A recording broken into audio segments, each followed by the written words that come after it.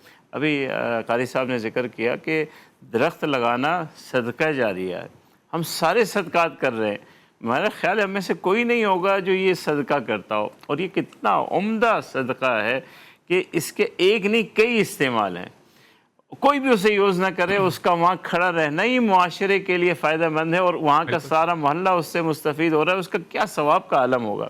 پھر اس کے نیچے سائے میں جانور بھی، انسان بھی، پھر اس کا پھل ہے۔ تو ہمیں اپنی زندگی میں ایک لمحہ ٹھہر کر کے سوچنا ہوگا کہ ہم اپنے ماحول، اپنے شہر، اپنے گھر کے ساتھ کیا کر رہے ہیں۔ صفائی کے معاملے میں آپ سے کروں، نصف ایمان اور ایمان کا جز اسے قرار دیا گیا، مگر ہم یہ پتہ نہیں کیسی صفائی کرتے ہیں کہ اپنی صفائی کر کے وہ سارا کچرا دوسرے کے کھاتے میں ڈالاتے ہیں۔ برابر پڑوسی کے گیٹ پہ ڈال دیا۔ تو یہ تو آپ اگلے والے کو اذیت دے رہے ہیں، تکلیف میں راہ گزر کا یہ حق ہے کہ آپ اس کو آلودہ نہیں کریں گے، اور آپ نے اپنے راستے کو آلودہ کر دیا اور لوگوں کو تکلیف پہنچائی، تو کسی انسان کو تکلیف پہنچانے کا پھر کیا گناہ ہے آپ جا کے معلوم کر لیں۔ ہم نے اسے ہم سمجھتے ہی نہیں کہ یہ گناہ ہے۔ وہاں سے کل کسی کو گزرنا ہے، بدبو آ رہی ہے، تعفن اٹھ رہا ہے وہاں سے، آپ نے اپنا گندگی ساری وہاں ڈال دی ہے۔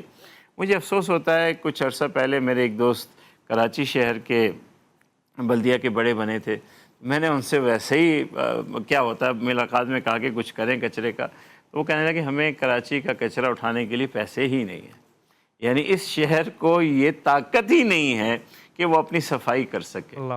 تو ہم مسلمان ہیں۔ آپ کی بات جبکہ یہاں سے سب سے زیادہ ٹیکس جاتا ہے، لیکن ہمارے اداروں کے پاس اتنا پیسے ہی نہیں ہے کہ وہ اگر چاہیں بھی کہ اس کچرے کو کہیں سمیٹ لیں تو وہ کر ہی نہیں۔ لیکن ہم کسی کی انتظار کیوں کریں؟ کیونکہ حکومت کی انتظار کرنا اس وقت میں سمجھتا ہوں غلط بھی ہے، کیونکہ ہم نے تو ٹیکس ہی نہیں دے رکھا ہے۔ ہمارا 70% آبادی ٹیکس ہی نہیں دیتی ہے۔ جب آپ ٹیکس ہی نہیں دیتے ہیں تو پھر کہاں سے یہ ساری سہولیات آپ کو ملیں گی، اور جو دیتے ہیں وہ بھی کہاں چلا جاتا ہے۔ اچھا، ویسے ایک چیز مفتی صاحب، وہ یہ کہ کچرا بذات خود اب تو اس کو آپ جلاتے ہیں تو وہ اس کے ذریعے آپ پیسے کما سکتے ہیں، آپ اس کے ذریعے مزید چیزیں بنا سکتے ہیں۔ یہ تو ویسے ہی ضائع، کچرا بھی ضائع۔ جو یہ عرض کرنا چاہ رہا ہوں کہ یہ ماحول، صفائی، چیزوں کا اسراف، ضائع کرنا، ہم نے یہ سمجھ لیا کہ اس کا سوال نہیں ہے یا یہ گناہ کے زمرے میں نہیں آتا۔ میں سمجھتا ہوں کہ اگر آپ اس کو مطالعہ کریں گے اور اس کی وجہ سے جو لوگوں کے صحت برباد ہو رہی ہے، لوگ بری ترین بیماریوں میں مبتلا ہو رہے ہیں۔ آپ کی فیکٹری سے نکلا ہوا گند اگر کسی کو کینسر کے مرض میں مبتلا کرتے ہیں تو کیا آپ کل نکل جائیں گے قیامت سے؟ کیا آپ کا اس میں کوئی کردار نہیں ہے؟ آپ کی کوئی پکڑ نہیں۔ جب آپ کو معلوم بھی ہے کہ میرے اس عمل سے یہ بیماریاں پھیلنی ہیں اور کل کوئی بیمار ہو گیا ہے، تو کیا آپ کا کیا خیال ہے کہ آپ کو نہیں پکڑا جائے گا کل قیامت؟ ایک اور چیز مفتی صاحب ایڈ کر لیں اس میں، یہ کہ جب پانی آتا ہے نا، فار ایگزامپل 15 دن کے بعد پانی آیا گھروں میں، تو اس آپ کو گلی سے پتہ چل جاتا ہے کیونکہ پوری گلی پانی سے نہاری ہوتی ہے، لوگ ایسے گھر دھوتے ہیں، پورا کا پورا محلہ جو ہے نا وہ پانی ہو جاتا ہے۔ یہ اللہ تعالیٰ کی نعمتیں ہیں، اور قیامت کے دن ایک ایک نعمت کا سوال کیا جانا ہے جو آپ نے ضائع کی ہے، بے تحاشا استعمال کی ہے۔ اللہ تعالیٰ نے آپ کو ایک اصول بتلا دیا ہے، کلوا واشربوا ولا تسرفوا، اسراف نہ کرو۔ اگر آپ اسراف کر کے ان اللہ تعالیٰ کی نعمتوں کو ضائع کرتے ہیں، اللہ نے فرمایا کہ یہ شیطان کا بھائی ہے، پھر شیطان کے ساتھ ہی کھڑا ہوگا، اور پھر شیطان جہاں جس طریقے اور جس انداز سے کھڑا ہوگا آپ کو بھی وہاں کھڑا کر دیا گیا، تو آپ کیسے نکلیں گے، کیسے آگے جائیں گے؟ مفتی صاحب کی بات میں ایک اشارہ کرتا ہے، چلو بہت خوبصورت گفتگو کی دونوں حضرات نے۔ یہ جو ٹیشو پیپر ہم نکالتے ہیں چک چک چک کر کے نکالتے ہیں، یہ میرے درخت ہیں، بالکل ایسے ہی ان کو کاٹا گیا ہے، اور جتنا ہم ایکسٹرا ٹیشو پیپر استعمال کر رہے ہیں یہ گناہ میں شامل ہوتا ہے۔ بالکل اسراف کے حوالے سے گلوبل وارمنگ بھی علامہ صاحب کیونکہ ہو رہی ہے، اب اس میں اے سی کا بھی ایک ہے کہ ہمیں اے سی، فار ایگزامپل کوئی کہتا ہے نا کہ یار میرے پاس تو پیسے، میں تو جتنا چلاؤں، اور آپ اے سی کی بات کرتے ہیں، کھانے کی بھی بات جو آپ اے سی کی بات کرتے ہیں، یہ جو استعمال ہو رہا ہے نا، جو امریکہ میں اس دفعہ آگ لگی اور پانی نہیں تھا ان کے پاس، وہ اس لیے تھا کہ اس لیے بتایا گیا ہے کہ AI کے لیے جو سینٹرز بنے ہیں ان کو ٹھنڈا رکھنے کے لیے پانی کتنا چاہیے. یعنی آپ 5 لائن لکھیں گے 500 ملی لیٹر پانی استعمال ہو رہا ہے. چیک کر لیں AI سے کہ میں کہہ رہا ہوں یا نہیں کہہ رہا. How much water is needed to cool down the AI system. تو آپ جا رہے AC کی بات کر رہے ہیں, میں موبائل میں جتنا استعمال کر رہا ہوں اس سے میرے شہر میں نہ صحیح, میرے ملک میں نہ صحیح. ابھی آیا ہے آج کہ بٹ کوائن کی مائننگ پاکستان میں کی جائے گی اس لیے کہ پاکستان میں بجلی اضافی ہے. مجھے بتائیں پاکستان کے پانی کا کیا کریں گے اس کو ٹھنڈا کرنے کے لیے؟ جو آپ کو پانی چاہیے وہ آپ کیسے کریں گے؟ بس ایک چیز ذہن میں آئی تو اب آخر تک چلے جائیں گے. خدا را پانی کا قطرہ, وہ جو مسجد میں آپ نے بتایا, ہم نے بعض مسجدوں میں وہ نل لگوا لیے ہیں کہ آپ ایک بار دبائیں, جو پانی آئے گا اس کو آپ استعمال کریں. پتہ نہیں اس سے بھی کتنا فائدہ ہو رہا ہے نہیں ہو رہا. لیکن یہ وضو والی بات, پھر غسل والی بات, پھر عام طور پر ہاتھ دھونے والی بات, خدا را کم از کم مسلمانوں کو غیرت کرنی چاہیے. حضور اکرم نے اس چیز سے منع کیا, اور خاص طور پہ کچرا, کم سے کم جو کچرا سمیٹنے کی بات کی مفتی صاحب نے, کم سے کم کچرا تو پوری دنیا میں ریسائیکل میں آپ کو کاٹتا ہوں. اس کچرے میں جتنی نعمتیں ہیں نا, آپ دیکھیں لوگ کچرے میں جاتے ہیں. اب کسی بھی کوڑے دان کے پاس چلے جائیے, جو جمع کرنے والے ہیں, کوئی کاغذ جمع کر رہا ہے, کوئی پلاسٹک جمع کر رہا ہے, کوئی کچھ جمع کر رہا ہے, تو وہ تو اپنی روزی نکال رہا ہے. تو حکومت اسی کچرے سے, جس کو بلیک گولڈ کہا جاتا ہے, کینیڈا ایک بار مجلسوں کے لے گئے تو مجھے کہا مولانا آپ کو ایک چیز دکھاتے ہیں. میں نے کہا چلو بھائی اچھی بات ہے. وہ مجھے لے گئے ایک جگہ پہ گیس سلنڈر کے ساتھ. یہاں کیا ہے, کیا مولانا یہاں ہم کچرا دیتے ہیں تو ہمیں کوپن ملتا ہے, وہ اس کو دفنا دیتے ہیں. اس کوپن کے عوض میں ہم اپنے سلنڈر گیس کے 15 دن میں ایک بار فری جمع, وہی کچرا آپ کو گیس دے رہی, وہی کچرا آپ کو برکتیں دے رہی, لیکن آپ کو اس کا خیال. ہم وہ قوم ہے جو کچرے کو بھی ضائع کر رہے ہیں. ناظرین ایک چھوٹا بریک لیتے ہیں, بریک کے بعد حاضر ہوتے ہیں. صاحب کی گفتگو سے لگتا ہے آج افطاری میں ٹیشو نہیں آئیں گے.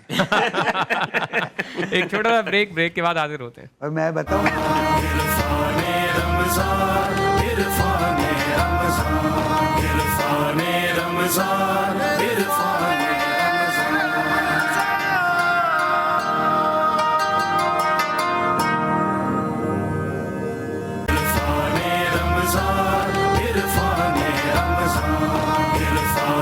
رمضان, عرفان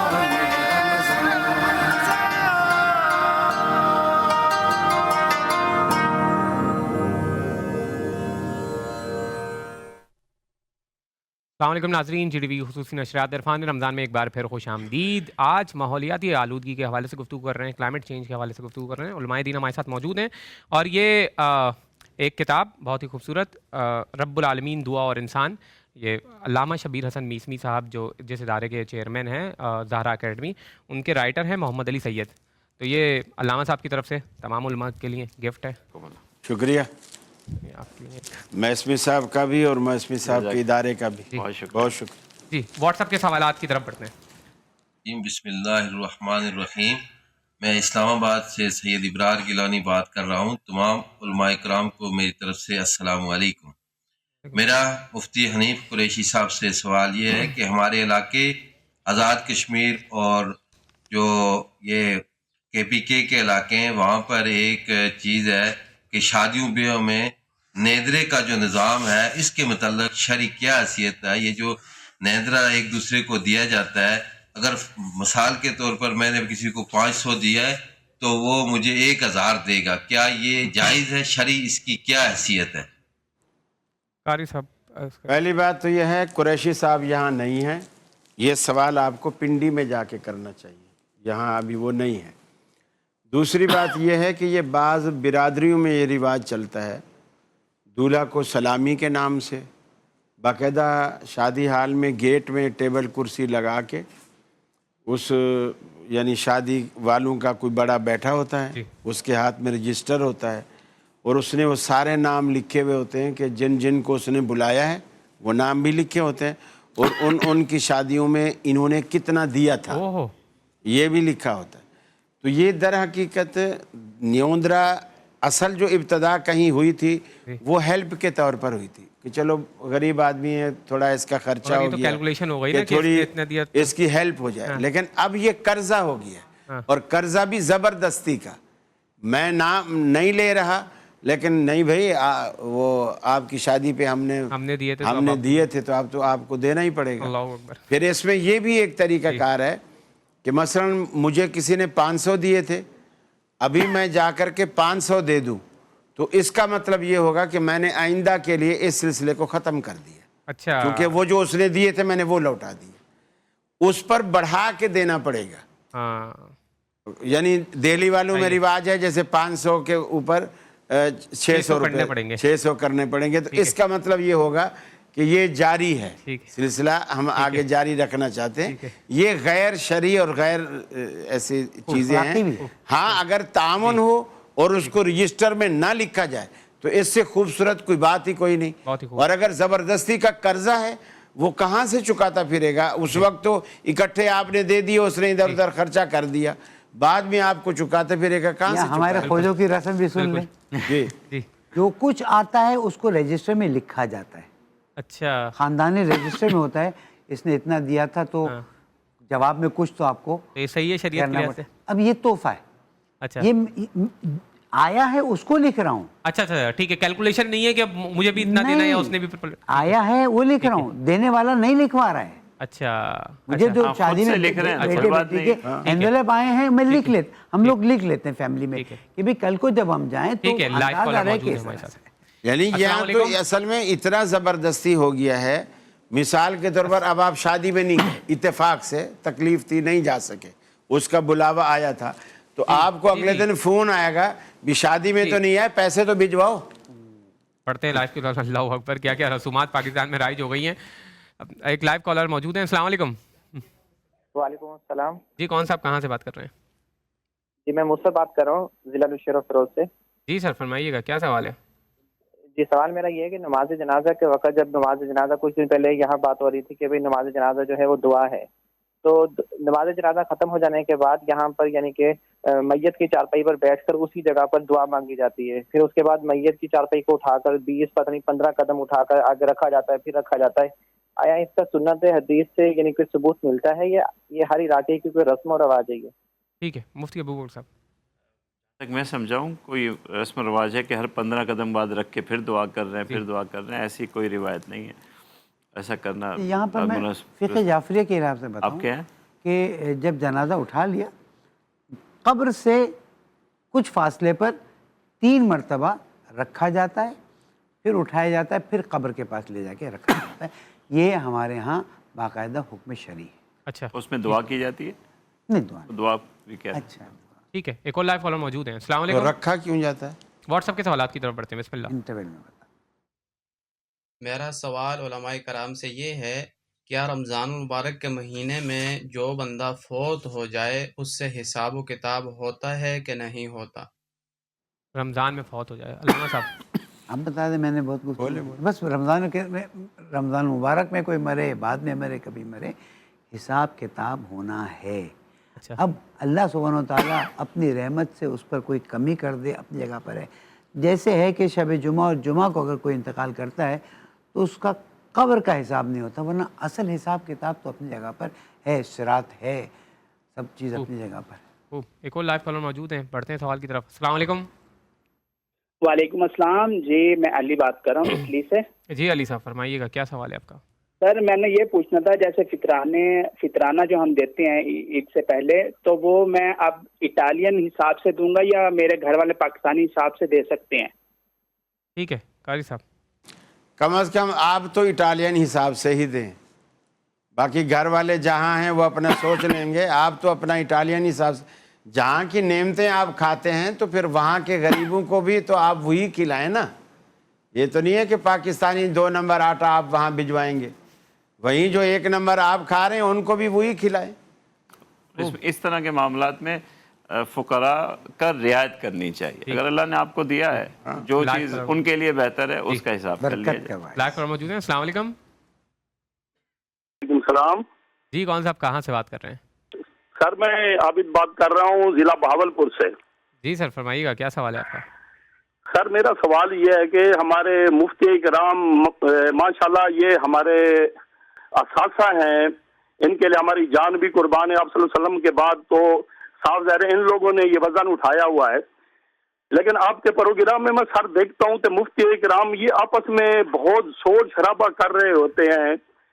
جب یہودی کافر ہمارے اوپر حملہ کریں گے تو یہ دیکھیں گے کہ یہ سنی ہے, دیوبند ہے, بریلوی ہے, وہ تو یہ دیکھیں گے کہ یہ مسلمان ہے.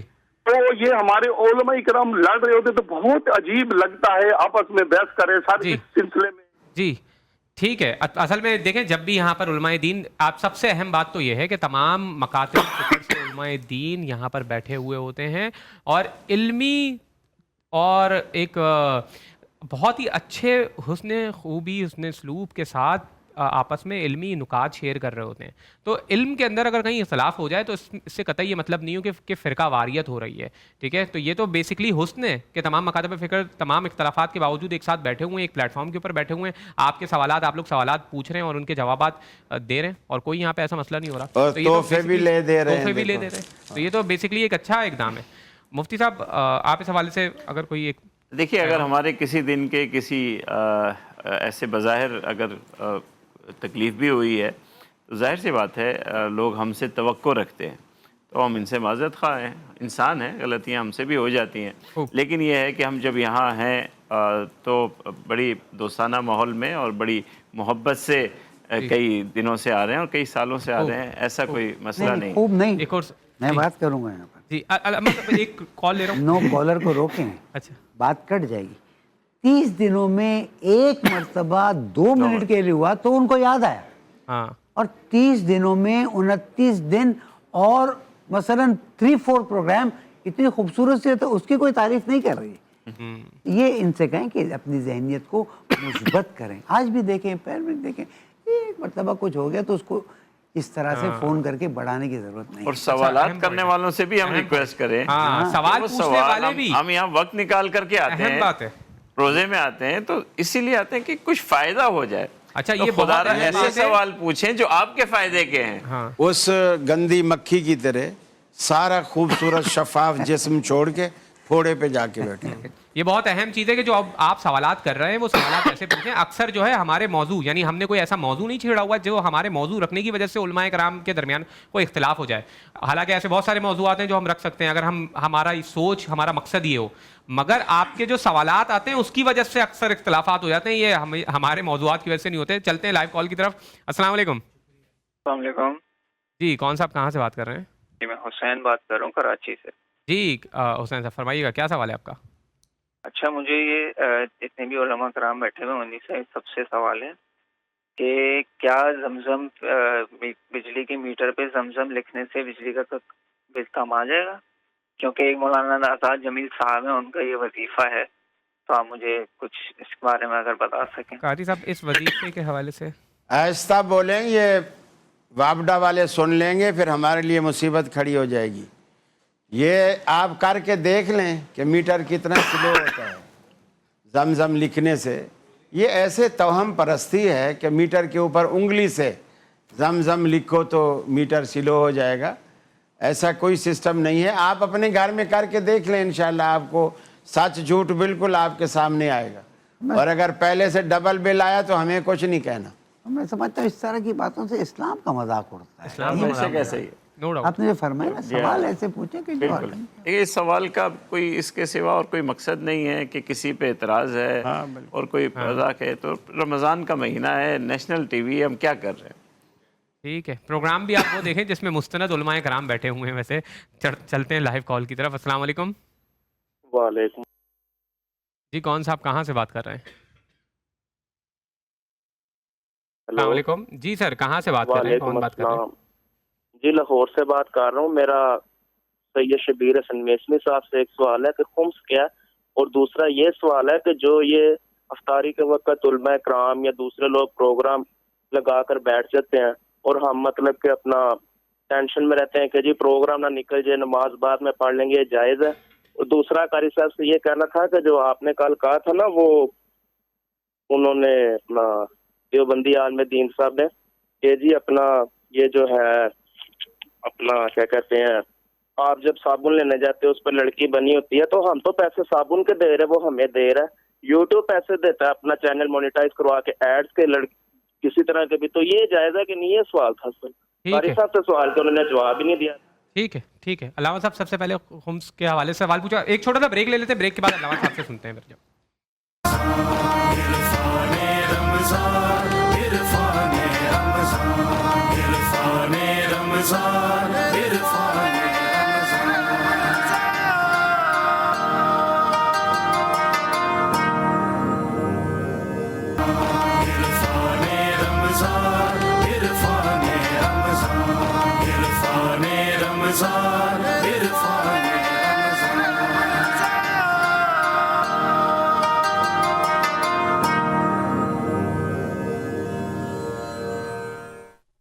خوش آمدید ناظرین, پروگرام میں ایک بار پھر خوش آمدید. علامہ شبیر حسن میفی صاحب ہمارے ساتھ موجود ہیں. علامہ صاحب, خمس کے حوالے سے سوال پوچھا گیا. خمس واجبات شرعیہ میں سے ہے اور مختلف چیزوں پہ خمس واجب ہے, لیکن ہماری زندگی میں جو سال کے آخر میں بچت ہوگی اس پہ 20% دیا جائے گا, اور اسے دیا بھی جائے گا اسے جو حاکم شرع ہے اس کا اختیار ہے. یہ خمس 2 حصوں میں تقسیم ہوتا ہے, سہم امام اور سہم سادات. سہم امام حاکم شرع خود اپنے اختیار سے یا جس کو اس نے اجازت دی خرچ ہوتا ہے, اور سہم سادات جو سادات آج مثبت کیا کہتے ہیں کنفرم ہے کہ سادات ہیں, شجرہ ہے, ان کو دیا جاتا ہے اگر وہ ضرورت مند ہوں تاکہ ان کی زندگی کی مشکلات آسان ہوں. خوب. قاری صاحب, ایک سوال پوچھا گیا پروگرام کے حوالے سے کہ پروگرام فار ایگزامپل وہ دیکھتے ہیں اور پھر نماز تو چلے آتی ہے تو وہ بولتے ہیں کوئی بات نہیں, نماز بعد میں پڑھ لیں گے. نہیں, یہ تو خیر مناسب نہیں ہے. اصل میں ان کو نماز تو ہم بھی پڑھتے ہیں نا. اصل جو مختلف شہروں میں ٹائمنگ کا فرق ہے. اب لاہور ہم سے 20 منٹ پہلے ہے, اسلام آباد تقریباً آدھا گھنٹہ ہم سے پہلے ہے. تو اگر وہ پروگرام دیکھ رہے ہیں تو ظاہر بات ہے وہ پروگرام کے دوران ان کی نماز آ جائے گی. تو ہمارا پروگرام یہ صرف کراچی کے لیے تو نہیں ہے. ٹھیک ہے, وہ اس وقت بھلے چھوڑ دیں, بعد میں یوٹیوب سے دیکھ لیں. یہ تو ان کو عذر نہیں ہے نا کہ نماز تو نہیں چھوڑی جا سکتی ٹی وی پروگرام کے لیے. ٹھیک ہے, کسی واٹس ایپ کے سوالات کی طرف بڑھتے ہیں. بسم اللہ. سر, میرا یہ سوال ہے اپنے فقہ جعفریہ کے مولانا صاحب سے کہ سر دوران روزہ اگر نقصیر جاری ہو جائے, شروع ہو جائے, ناک سے خون آنا شروع ہو جائے تو اس سے کیا روزہ باطل ہو جائے گا یا قائم رہے گا؟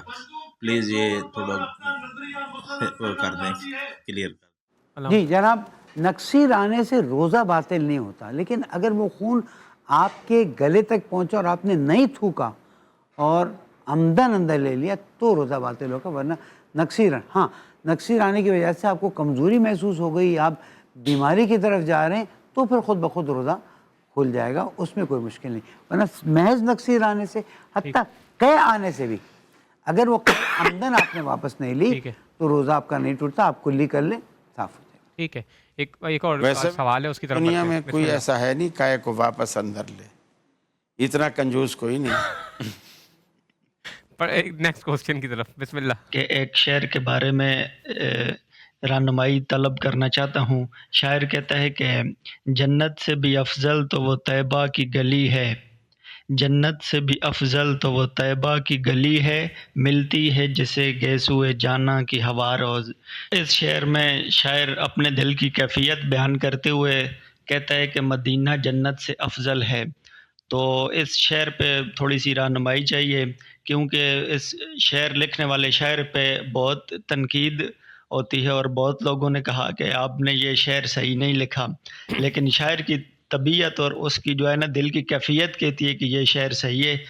ٹھیک ہے, مفتی ابو بکر صاحب. شاعر پوچھے نا, پھر شاعر پوچھے جن کا مسئلہ ہے. اچھا, ویسے مفتی صاحب جواب دے دیں. وَالشُّعَرَاءُ يَتَّبِعُهُمُ الْغَاوُونَ. میں اس پہ اتنی بات کہوں گا کہ شاعر تصورات کی دنیا میں ایک بات کہتا ہے, عشق رسول میں ایک بات کہہ رہا ہے, وہ اپنی جگہ پر ٹھیک ہے, لیکن شرعی لحاظ سے اس کی کوئی ایسی حیثیت نہیں. عظمت رسول اکرم, عظمت مسجد نبوی, مقبر رسول پہ کوئی ہم بات نہیں کر رہے ہیں, لیکن شاعر کا ایک تصور ہے, اس نے اس کو بیان کیا. نہیں, اس کے لیے اس کو شرعی دلیل کیوں چاہیے؟ یعنی وہ ہم سے سند لینا چاہ رہا ہے اپنی شاعری کی, یہ سند تو نہیں دی جا سکتی. شاعری میں ویسے بھی نارمل ڈے ٹو ڈے جو رولز ہوتے ہیں وہ نہیں لگتے, اور خاص طور پہ خود ہیڈ لائنس کے لیے بھی جو لینگویج یوز ہوتی ہے اور لینگویج کے رولس یوز ہوتے ہیں وہ لیکن نارمل شاعر کو نعت لکھتے ہوئے شعری چیزوں کا اور عقیدوں کا خیال رکھنا ضروری ہے. اسے کھلا میدان نہیں دیا جا سکتا جیسے عام شاعری ہوتی ہے. یہاں کھلا میدان نہیں, بڑے آداب کا اور بڑے خیال رکھنا چاہیے. میٹافورس بہت زیادہ استعمال ہوتے ہیں, تمثیل بہت زیادہ استعمال ہوتی ہے, جس کی وجہ سے لوگ شاید نہیں سمجھ رہے ہیں, ورنہ ادروائز بس مبالغہ کیا جا رہا ہوتا ہے چیزوں میں. واٹس ایپ کے سوالات کی طرف بڑھتے ہیں. بسم اللہ. جمعے والے دن لوگ زیادہ رش ہونے کی وجہ سے کچھ ایسی جگہ پہ جو ہیں وہ صفیں بچھا کے نماز ادا کرتے ہیں جہاں اکثر کوئی گٹر وغیرہ کا کوئی ایسی جگہ ہوتی ہے یا پھر وہ کوئی ایسی جگہ ہوتی ہے جہاں سے بدبو آتی ہے, تو کیا ان کی نماز ہو جاتی ہے اور اس طرح نماز پڑھ سکتا ہے بندہ؟ ٹھیک ہے علامہ صاحب, کئی بدبو والی جگہ, کوئی ایسی جگہ کے لیے نماز کے لیے تو ہے کہ ایسی جگہ پہ نماز پڑھو جہاں پر تمہاری روحانیت میں اضافہ ہو جائے, پاک صاف جگہ پہ پڑھیں. اللہ تعالیٰ کی زمین ہے, اتنی بڑی زمین ہے, وہاں جا کے نماز پڑھیں. اور نماز میں کہ خوشبو لگا کر پڑھیں, چاہے بس ایک ایسی جگہ پہ پڑھیں جہاں پر مجبوری کا کوئی, ٹرین میں جا رہے ہیں کوئی جگہ مل نہیں رہی, آپ وہاں پر پڑھ رہے ہیں, اس میں ایک الگ مسئلہ آ جائے گا. ٹھیک ہے, پاک ہونی چاہیے جگہ, پاک ہونی چاہیے شرائط میں سے. ٹھیک ہے, نیکسٹ کال کی طرف بڑھتے ہیں. بسم اللہ. کہ روزے کی حالت میں اگر منہ سے خون آ جائے یا الٹی ہو جائے تو اس حالت میں روزہ باقی رہتا ہے کہ نہیں رہتا ہے؟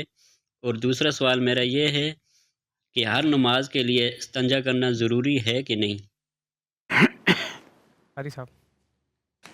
اگر تو ہر نماز سے پہلے ہی پیشاب وغیرہ کرتا ہے پھر تو استنجا ضروری ہے, اور اگر صرف وضو ٹوٹا ہے تو پھر صرف وضو ضروری ہے, استنجا ضروری نہیں. استنجا الگ چیز ہے, وضو الگ چیز ہے. ہر نماز کے لیے وضو اگر اس کا ٹوٹا ہوا ہے تو ہر نماز کے لیے وضو الگ سے کرے گا, استنجے کی ضرورت نہیں. استنجا جب کرے گا جب بول و براز سے فارغ ہوگا, پھر اس کے لیے استنجا لازم ہے. ٹھیک ہے. رہا دوسرا سوال کہ خون آنے سے یا الٹی آنے سے, ایک ہوتا ہے آنا اور ایک ہوتا ہے صبح سحری زیادہ کھا لی دبا کے, 2-3 بندوں کا کھانا خود ہی کھا گیا کہ جیسے زندگی کی یہ آخری سحری تھی. اب پھر وہ طبیعت پریشان ہے, اب مسواک منہ میں ڈال کے انگلیاں ڈال کے طبیعت بحال کرنے کے لیے کایا کر رہا ہے, تو ایسی صورت میں روزہ ٹوٹ جائے گا. اگر ویسے کسی تکلیف کی وجہ سے اس کو الٹی ہو گئی ہے اور پھر اس نے کلی کر لی ہے اس کے بعد, تو کوئی حرج نہیں, وہ روزہ باقی. ٹھیک ہے, ایک چھوٹا سا بریک لیتے ہیں, بریک کے بعد لوٹتے ہیں.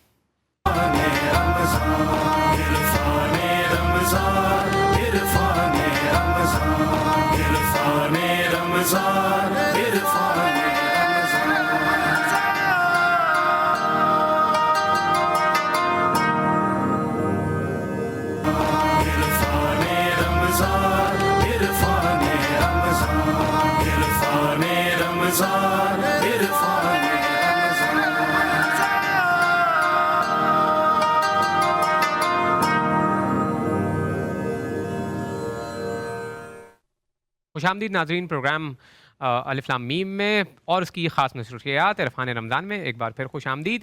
چلتے ہیں لائیو کالز کی طرف. السلام علیکم. السلام علیکم. وعلیکم السلام. جی کون صاحب کہاں سے بات کر رہے ہیں؟ میں علی بول رہا ہوں ملتان سے. جی علی صاحب. میرا تمام علماء کرام سے سوال ہے. قرآن مجید کہتا ہے انا انزلنا فی لیلۃ القدر.